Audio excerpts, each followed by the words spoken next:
The meeting of the directors of the New York Transportation Development Corporation for Wednesday, January 20th, 2016. I'd like to note for the record this meeting is being webcast and that we welcome public comment on the items on our agenda. The directors have received the relevant written materials in advance of today's meeting and are free to ask questions at any time. Before we begin with the substantive portion of the meeting, I would like to ask directors whether anyone has any potential conflict of interest with respect to any of the items on the agenda. If so, I'd ask you to please make an appropriate disclosure on the record at this time. We'll then be sure that you may recuse yourselves from any discussion or vote with regard to such item or items. Any conflicts? Okay, hearing none. The foregoing have been noted for the record. Our first order of business is the approval of the minutes of the directors' meeting of December 2nd, 2015. Any questions, comments, additions, or deletions with respect to the minutes? If not, I'll entertain a motion to approve. So moved. Is there a second? Thank you. All in favor? Aye. Aye. Any opposed? Thank you. I now like to request Jonathan Breyer to present the next 6 items on today's agenda. For the first item, Jonathan will be requesting approval of a new conflict of interest and related party transaction policy. Jonathan. Thank you, and good morning to all. The New York Transportation Development Corporation is a charitable, not-for-profit corporation. At its initial organizational meeting on November 3rd, 2015, the corporation's board of directors, as required by the not-for-profit corporation law, adopted a corporate resolution approving a corporation conflict of interest and related party transaction policy.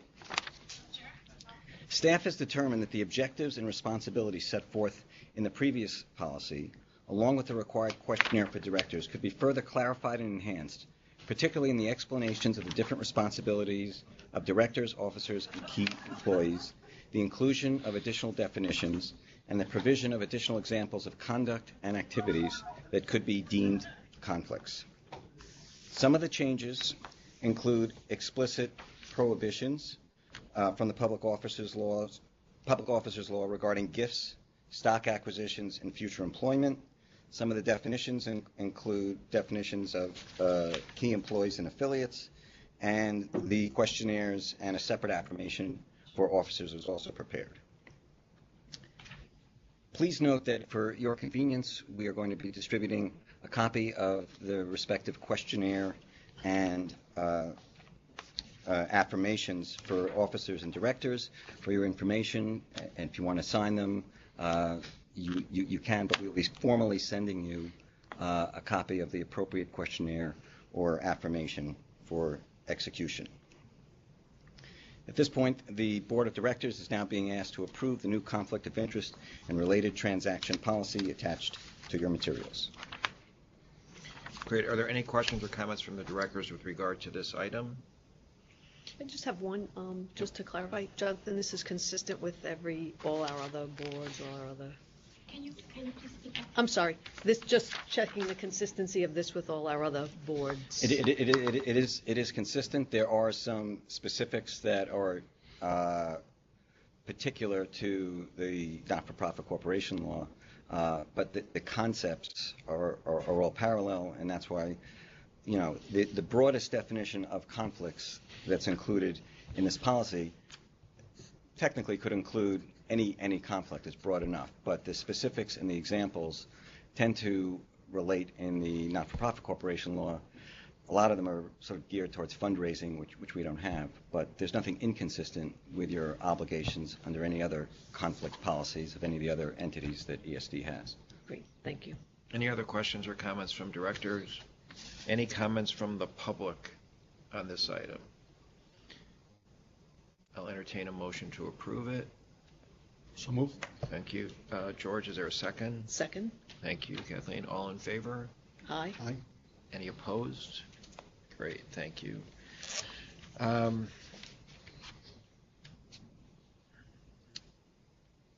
Unless someone objects, I'm going to ask the directors to hold their votes until Jonathan is finished presenting the next 2 items. The first of the 2 items will be for the authorization to amend the contract for legal services from Winston & Strawn, LLP, and the second will be for authorization to amend the contract for legal services with the Hardwick Law Firm, LLC. Jonathan. Thank you. Winston & Strawn, LLP, was retained as counsel, and the Hardwick Law Firm, LLC, as co-counsel collectively, council, for a sum not to exceed $350,000 in total pursuant to an authorization by the New York Job Development Authority dated September 28, 2015. Council were to provide services in connection with the issuance of bonds, the proceeds of which were lent to Terminal 1 Group Association, LP, the borrower, to refinance a portion of the costs of the construction, equipping, and installation of the passenger terminal facility known as Terminal 1 at JFK International Airport.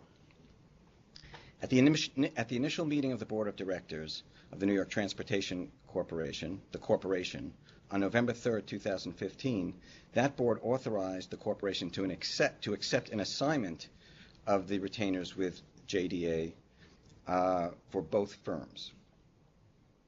Please note that the combined estimated sum of $350,000 for legal services was not an agreed upon amount, but simply a placeholder or estimate to obtain JDA approval until the legal retainers were subsequently assigned to the corporation.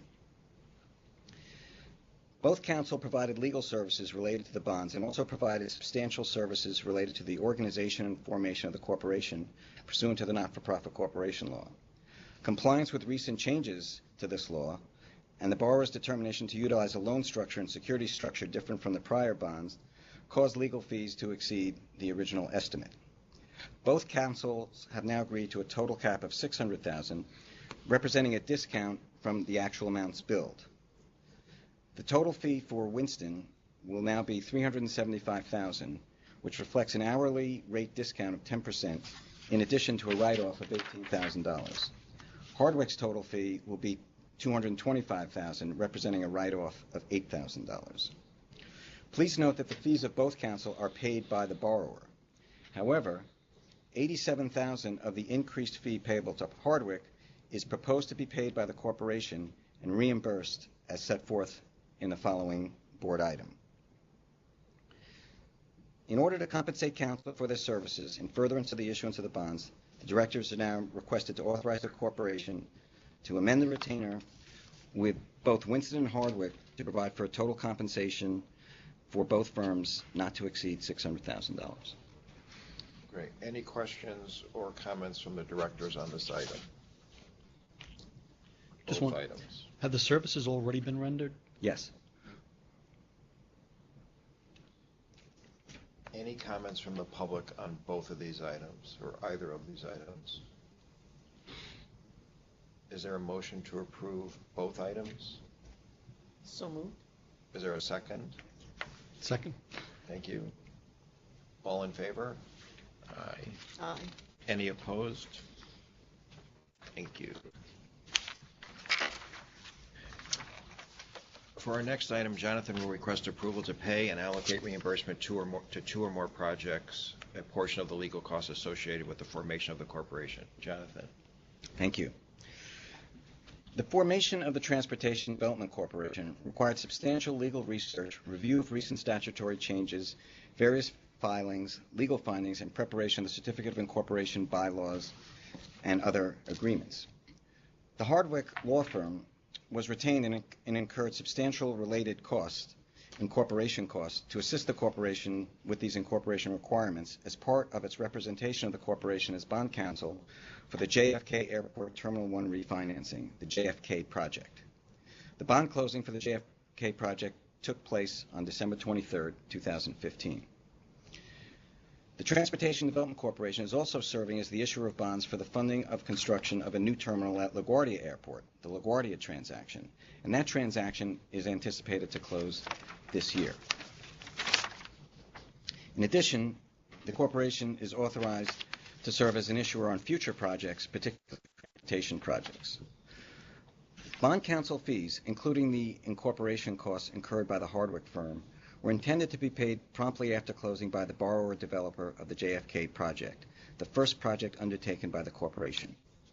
In view of the substantial amount of incorporation costs and the fact that the JFK project is the first of what may be a series of projects, allocating the obligation to pay a portion of the incorporation costs among these future projects will equitably distribute this payment obligation. Incorporation costs totaled $105,000. Of this amount, $20,000 will be paid by the JFK project, $40,000 will be paid by the LaGuardia transaction, and $47,000 will be paid by future projects. Accordingly, staff now proposes that the corporation use a portion of its financing received from the JFK transaction to pay Hardwick $87,000, which represents the portion of Hardwick's legal fee allocable to incorporation costs that will be required to be paid by borrower developers of the LaGuardia transaction and future transactions. Reimbursement to the corporation of the $87,000 will be as follows. $40,000 will be paid by the borrower developer of the LaGuardia transaction to reimburse the corporation, and $47,000 will be paid by the borrower developer of one or more future projects to reimburse the corporation. The Board of Directors is now being requested to authorize payment from corporation revenue to Hardwick in the amount of $87,000 and obtain reimbursement from borrower developers of the LaGuardia project and future projects. Okay, any questions or comments from the directors on this item? Any comments from the public on this item? If not, we'll entertain a motion to approve. Is there a motion to approve? So moved. Thank you. Is there a second? Second. Thank you. All in favor? Aye. Aye. Aye. Any opposed? Okay, carried. Jonathan will now request authorization to enter a contract to provide legal services for the corporation in connection with issuing bonds to refund bonds issued to finance construction of Terminal 1 at JFK. Jonathan. Thank you. The Transportation Development Corporation has issued approximately $168 million of bonds. The bond proceeds have been lent to the Terminal 1 Group Association, the borrower, to refinance bonds previously issued by the New York City Industrial Development Agency to fund construction of Terminal 1 JFK International Airport. Disclosure counsel was needed for this transaction as a result of recent changes to federal securities laws, in particular the Dodd-Frank Act, which caused an increasing number of rules and an increasing amount of oversight with respect to disclosure and continuing disclosure for issuers of tax-exempt bonds. In order to fully address these requirements, many issuers are retaining separate disclosure counsel in addition to bond counsel. This additional expertise will help ensure compliance with applicable securities laws and market practices. On the JFK transaction, counsel advised the TDC, of corporation, regarding securities laws, bonds, taxes, and the required disclosure of these related legal matters in connection with the issuance and sale of the JFK terminal bonds. Such work included, but was not limited to, drafting, reviewing, negotiating, and finalizing sales contracts, resolution amendments, and specific disclosure documents and tax opinions. Counsel, an MWBE Minority Women Business Enterprise, was selected from our pre-approved list to serve independently as disclosure counsel. The borrower has already fully funded all counsel costs and expenses, and counsel worked at their typical hourly rates. Accordingly, the directors are asked to authorize the retention of D. Seaton and Associates, PA-PC, as disclosure counsel to the Transportation Development Corporation for such legal services as are described in the materials in an amount not to exceed $65,000. Thank you. Any questions or comments from directors on this item? Any comments from the public? Is there a motion to approve? So moved. Thank you. Is there a second? Second. All in favor? Aye. Any opposed? Thank you. For the final item on today's agenda, Jonathan will request an amendment of the authorization granted at the directors' meeting of November 3rd, 2015, in order to eliminate the requirement of an impressed account in connection with the bond issuance to fund the new central terminal at LaGuardia Airport. Jonathan. Okay, some of these facts are going to start to sound familiar, but just for the record, I'm going to go through them. On August 18th, 2015, the New York Job Development Authority authorized the retention of the following firms: Squire Patton Boggs, Denton's U.S., law offices of Joseph C. Reed, and D. Seaton and Associates, to provide legal services to the authority in anticipation of the formation of a local development corporation issuer and in connection with the issuance of revenue bonds for the purpose of facilitating the funding of the construction of a new central terminal, Terminal B, at LaGuardia Airport. It was expected that the respective retainers for the firms would be funded from an impressed account to be funded by LaGuardia Gateway Partners, the borrower, which is borrowing the bond proceeds to construct this new terminal. The authority authorized the retention of firms because the issuer, a local development corporation, had not been formed at that time and could not yet hire counsel to commence work. Once the local development corporation issuer was formed, the retainer was intended to be deemed to have been assigned to that entity. On October 30th, 2015, that entity, the New York Transportation Development Corporation, was formed. At its initial meeting on November 3rd, 2015, the corporation obtained the consent of the directors to assume the 4 contracts with the firms to provide legal services deemed assigned from the authority, and also to assume a pre-financing agreement also deemed assigned from the authority. The pre-financing agreement provided for the borrower to pay all the corporation's transaction costs, including the counsel fees and the corporation's fee for serving as the issuer. The pre-financing agreement also referenced an expectation that an imprest account would be used to fund these costs. The overall development of LaGuardia Airport is a public-private partnership known as P3, which includes different elements and protocols and projects which involve only traditional tax-exempt financing. The private parties constituting the borrower have asserted that cost mechanisms such as an imprest account or uncapped legal fees are atypical for P3 transactions. As a result, the borrower and the firms have been engaged in ongoing discussions of the terms of the pre-financing agreement. Although the related retainer agreements for the firms all explicitly provide the corporation would be liable for the payment of counsel fees only to the extent of funds received from the borrower, the retainer agreements for the firms have been held pending the execution of the pre-financing agreement. Staff now recommends that the corporation be authorized to immediately accept the assignments of the retainers with all 4 firms and directly enter into a pre-financing agreement. In lieu of the imprest account, the pre-financing agreement will be structured to provide for costs to be paid by the borrower upon the terms and in the amounts agreed upon by the borrower, the firms, and the corporation.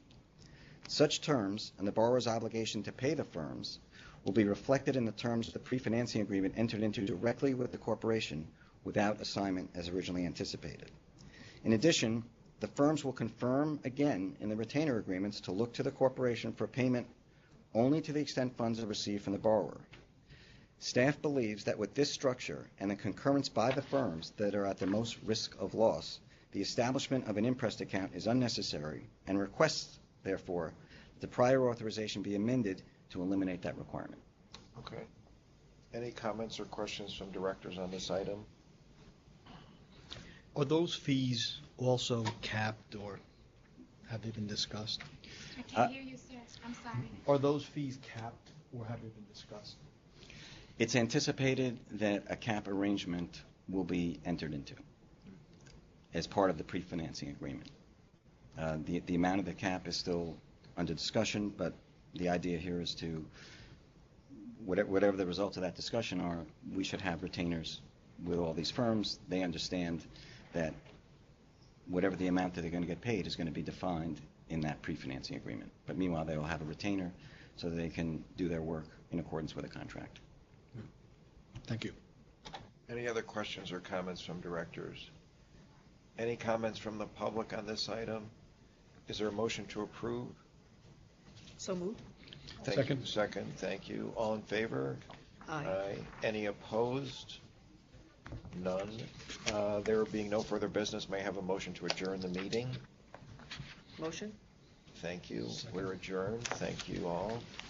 Jonathan, thank you. Thank you all for taking